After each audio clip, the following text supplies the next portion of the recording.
लई दिवसानंतर माझा कॉलेजचा मित्र भेटला सदाशिव सावंत. आम्ही एकत्र कॉलेजला जात होतो. आता वयाची 50-55च्या पुढं आम्ही गेलो.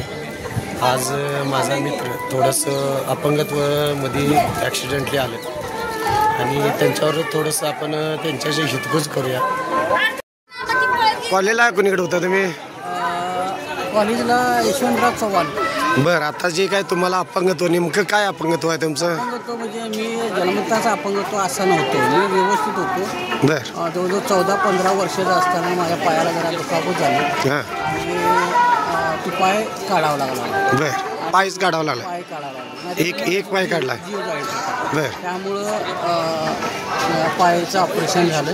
बरं. आणि तेव्हापासून जवळजवळ आता 40-50 वर्ष मी असा आहे. 40-50 वर्ष झालं पाय काढलेला. हां. बरं, मग तुम्हाला आता तुम्ही त्यावेळी काय करत होता पाय काढला त्यावेळी?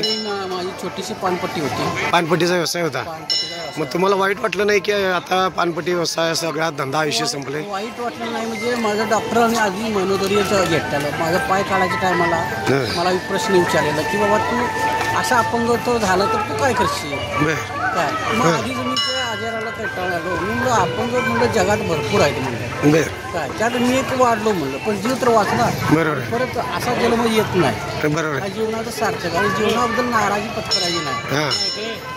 जवळजवळ बऱ्याच वर्षानंतर 96 कोटी जन्म घेतल्यानंतर जन्म मिळतो. असा तसा जीव घ्यायचा नाही आणि तिथं जीवनाचं सार्थक करायचं, नाराज व्हायचं नाही.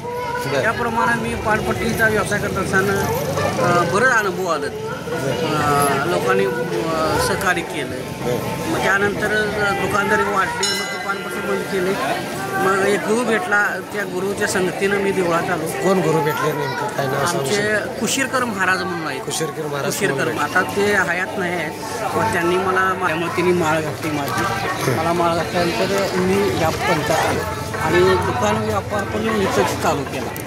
जवळजवळ आता बऱ्याच लोकांनी मी माळा घालतो. तरुण वर्ग असतो तो भरकटलेला असतो, व्यसनी लागलेला असतो. त्यांना मी चांगल्या 4 गोष्टी सांगून सत्मार्ग कसा असावा आणि सत्मार्गाशिवाय पर्याय नाही, देवाशिवाय पर्याय नाही. बरं, आता मला सांगा, तुम्ही खचून गेला नाही, फक्त अपंग असून सुद्धा तुम्ही व्यवसाय चांगल्या पद्धतीने करू शकता. तुम्ही गाडी हे चालवू शकता. माझं छोटासा रिक्षा आहे, 4 व्हीलर एक आहे. बरं. आणि कोल्हापुरात एक मेंबर आहे त्यांना ते 4 व्हीलरला मला ते ॲडजस्टमेंट करून घेतो. त्यामुळे स्वतः पंढरपूर आळंदी वारी करतो. सगळ्या वारी करताय तुम्ही? स्वतः ड्रायव्हिंग करताय? अपंग असून ड्रायव्हिंग करताय? 80-90% मी अपंग आहे. बरं. आणि बऱ्याच लोकांना पण मी पंढरपूरला घेऊन जातो माझ्या खर्चाने. आता माझी गाडी असल्यामुळे पेट्रोल खर्च तेवढा येतो. बरोबर. त्यामुळं वर्षात एवढा खर्च करायला मला काय एवढं अवघड वाटत नाही. त्यामुळे 4 माणसं टाकायची आणि घेऊन जायचं आणि आपल्याला पण सोबत मिळते त्याची काय आणि प्रवास चांगला होतो. अशा पद्धतीने मी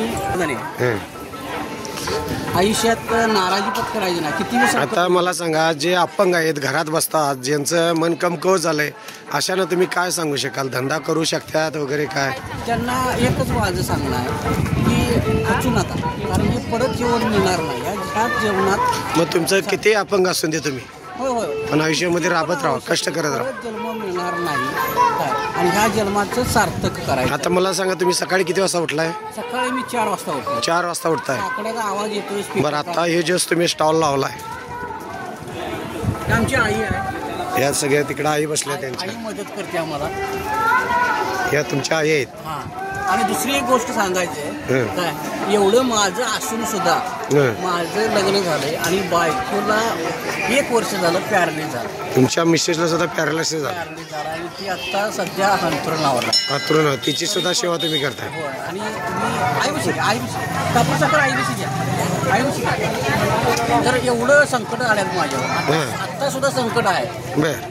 संकट आहे. माझी बायको माझ्याजवळ नाही, अंथरुणात आहे. तिचा खर्च पण मला बघायला आणि तिला पण मी सांगितलं जसा मी आहे तसं तू खचायचं नाही.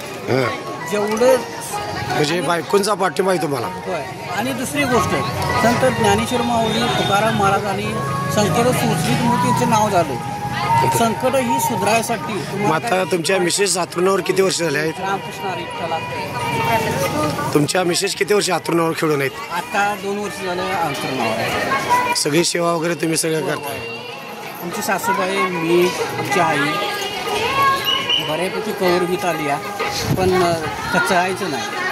हे जीवन सार्थकी लावायचं. तर आईबाबाचं देवाच्या संगतीनं, संतांच्या संगतीनं नाव करायचं. नाव करूनच शेवटा नावच तुमचं होणार आहे.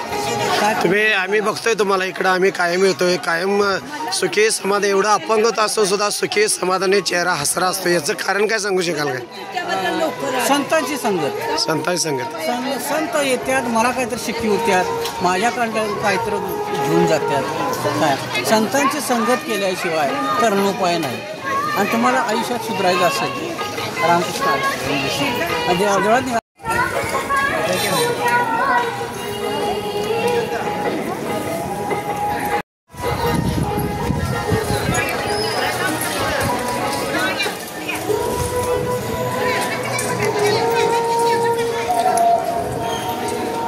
हे असे अपंग वगैरे आहेत.